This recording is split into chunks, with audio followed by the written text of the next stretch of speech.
આગલા વર્ષે આવું રિઝલ્ટ બી નહીં હતું હમ ને તોડ બી એવો લાગ ઓછો હતો ને ફૂટ બી એટલું બધું કાંઈ હતું નહીં. જાત આ જ હતી. અચ્છા. રિઝલ્ટ એવો આવ્યો કે રોજે રોજ તોડવું પડતું છે. ઓહો, ગયા વર્ષે આ જ બિયારણ રોપેલું. આ જ કેટલી તોડ થશે એવું લાગે? હજી તો મારે આખું ચોમાસું નીકળી જશે. આ ચોમાસું આખું નીકળી જશે. હા. નમસ્કાર ખેડૂત મિત્રો, આજે આપણે એવા એક ખેડૂત મિત્રને મળવા માટે આવ્યા છે કે જેમના ખેતરમાં ભીંડાની ખેતી કરી છે. અત્યારે મહિનો ચાલે છે મે મહિનો અને આજે તારીખ છે 25, એટલે કે મે મહિનાના આખરી દિવસ છે, છેલ્લા દિવસો ચાલી રહ્યા છે. તમે ખેતર જોઈ શકો છો, એકદમ લીલું છમ. તો આજે ખેડૂત મિત્ર આપણી સાથે અહીંયા ઊભા છે.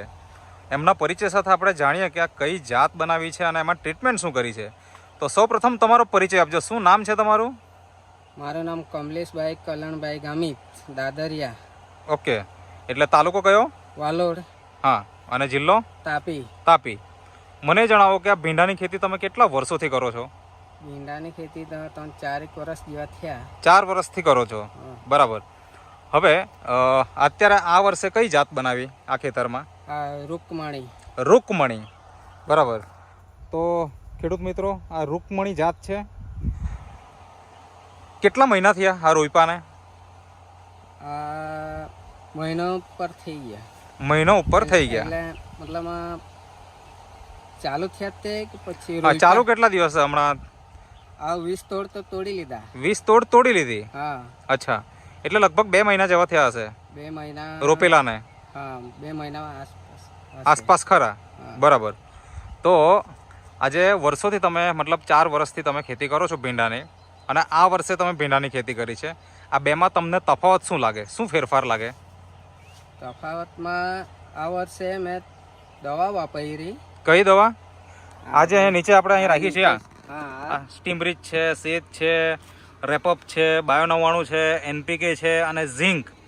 હા, આ વસ્તુ તમે વાપરી.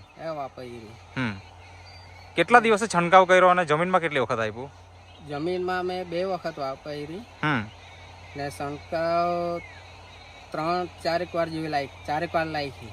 અચ્છા, તો એનાથી તમને શું ફાયદો દેખાય? આગલા વર્ષોમાં કરતા અત્યારે શું ફાયદો વધારે દેખાય એ થોડીક વાત કરો. આગલા વર્ષે આવું રિઝલ્ટ બી નહીં હતું ને તોડ બી એવો લાગ ઓછો હતો ને ફૂટ બી એટલું બધું કાંઈ હતું નહીં. જાત આ જ હતી. અચ્છા.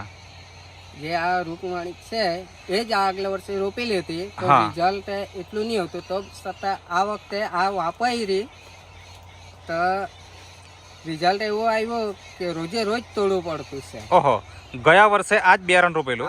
કેટલા કિલો રોપેલું ગયા વર્ષે? એ 500 ગ્રામ. 500 ગ્રામ. આ વર્ષે એટલું જ છે, 500 ગ્રામ જ છે. બિયારણ તેનું તે જ રૂકમણી જ, બરાબર. તો ગયા વર્ષે આ 500 ગ્રામમાંથી કેટલું ઉત્પાદન આવતું? એમાંથી 30 કિલો એટલું નીકળતું હતું. અને વચ્ચે એક દિવસ છોડીને તોડતા કે દરરોજ? એક દિવસ છોડીને 30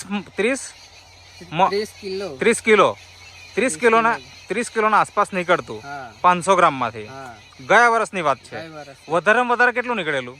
વધારેમાં વધારે ગયા વર્ષે નીકળતું 50 સુધી જેવું ગયું. 50 કિલો સુધી ગયું વધારેમાં વધારે, બરાબર ને? પણ એવરેજ પકડીએ તો 30-35 ની એટલું જ થતું, બરાબર ને? હવે આ વર્ષે એ જ બિયારણ છે, બરાબર. તમે આ જે નેટસફ કંપનીની જે પ્રોડક્ટ છે એમાં તમે 4 વખત છંટકાવ કર્યો અને જમીનમાં કેટલી વખત આપ્યું? 2 વખત. હવે આ જ્યારે કર્યું તો તમને તમારા ખેતરમાં, આ જે ભીંડાનું ખેતર છે એમાં તમને શું ફાયદો દેખાય છે? ફાયદામાં ઉત્પાદન વધારે મળ્યું. ગયા વર્ષે 500 ગ્રામમાંથી 30-35 એવરેજ થતું, તો આ વર્ષે કેટલું થયું? આ વર્ષે 70 કિલો ને 70 એવરેજ 100 સુધી ગયું. હજુ ચાલુ છે. હા, આજે 20 તોડ આપણી થઈ ગઈ. એમાં વધારેમાં વધારે તોડ કેટલાની થઈ?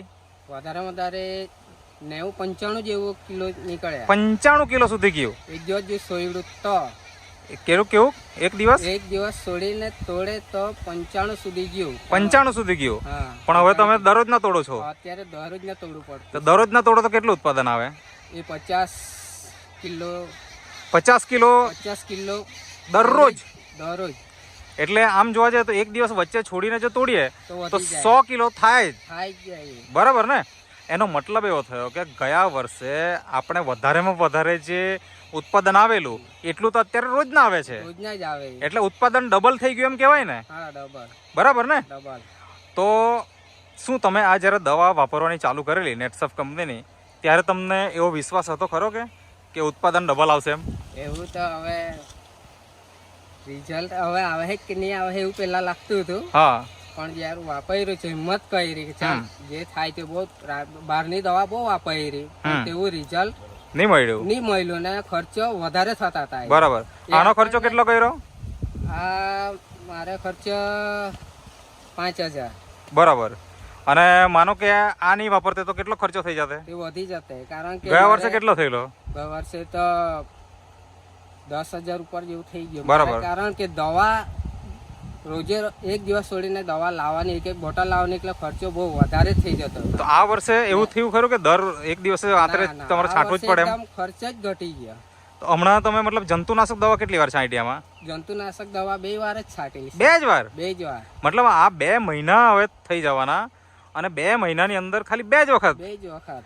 એટલે કે આ દવા જો રેગ્યુલર વાપરે, નેટસફ કંપનીની જે બાયોફિટ છે, તો એના કારણે જંતુનો ઉપદ્રવ પણ ઓછો થઈ જાય. ઓછો રોગ આવે જ નહીં તો માને જ ચાલે. બરાબર. તો તમને ભીંડાના લાગમાં એક તો ફાયદો થયો ને ફૂટ બી જોરદાર આવે. અચ્છા, આપણે જોઈ શકીએ ખરા કે? બતાવો ને જરા, ફૂટ બતાવો ને. આ ખેડૂત મિત્રો તમે જોઈ શકો છો, આ ફૂટ નીચેથી ઘણી બતાવો ને કેટલીક ફૂટ છે. હા હા હા, 1 2 3 4. અને તમે ફૂટ જો, જાડી જાડી ફૂટ. બરાબર ને. એનો મતલબ શું થઈ ગયો કે હવે આ જે ભીંડાનું ખેતર છે, આપણે એક જ જગ્યાએ નહીં પણ આગળ જઈને બી બતાવ્યા.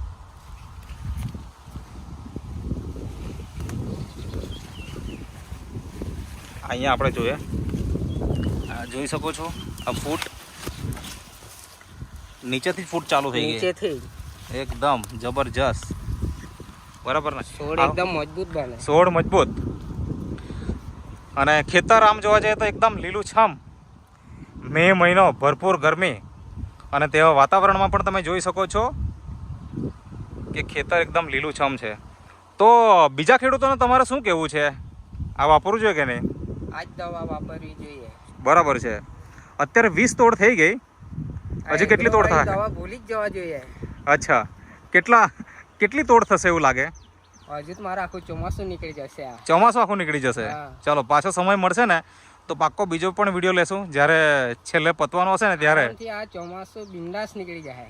હવે મને એક વસ્તુ જણાવો, ખેડૂતો દરેક આજે ખેતી, હા, એક વસ્તુ છે કે આ મે મહિનામાં ભીંડા આવા થાય નહીં ને કોઈ રોપે બી નહીં. બરાબર. રોપે તે એપ્રિલમાં રોપે. હા હા હા. તો 1 મહિનો પહેલા જેવું આમ તેમ હશે. બરાબર છે. કહેવાનો મતલબ એવો છે કે જો દવાનો ઉપયોગ જો પ્રોપર કરો તો ઉત્પાદન પણ સારું મળે, ફૂડ પણ સારી મળે, અને એના કારણે આપણને બીજું બજારમાં ભાવમાં કેવું છે? બજારમાં ભાવ સારું મળે, ક્વોલિટી સારી આવે. ક્વોલિટી સારી. અચ્છા, આજે તોડી નાખ્યા ભીંડા? આજે તોડી નાખ્યા. બરાબર.